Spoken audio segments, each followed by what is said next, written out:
వాళ్ళ పరిపాలనలో వాళ్ళకు అలవాటు. ఆ విధంగా వాళ్ళు కాళేశ్వరంలో పర్సంటేజీలు తీసుకున్నారు, మేడిగడ్డలో పర్సంటేజీలు తీసుకున్నారు, మిషన్ భగీరథలో పర్సంటేజీలు తీసుకున్నారు.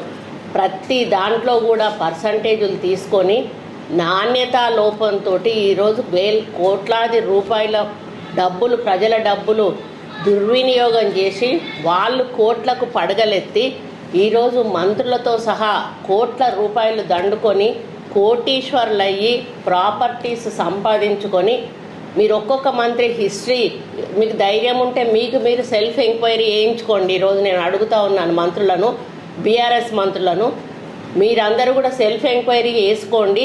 మీరు మంత్రులు కాకముందు మీ ఆస్తులు ఎంత, మంత్రులు అయినాక ఈ 10 సంవత్సరాల్లో మీ ఆస్తులు ఎంతకు పెరిగినాయి అనేది మీ వాస్తవాలు బయటకు తీయాల్సిన అవసరం ఉన్నది.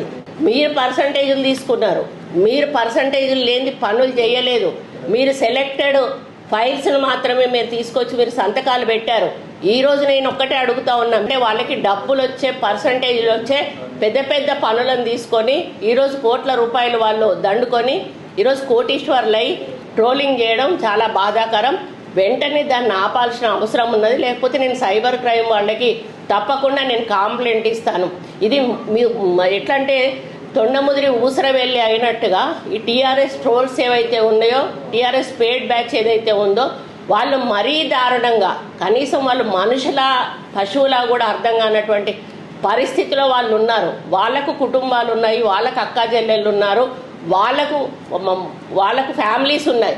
అటువంటి వాళ్ళు కనీస మన మింగిత జ్ఞానం కూడా లేకుండా పిచ్చి పిచ్చిగా రాయడం అనేది చాలా బాధాకరం.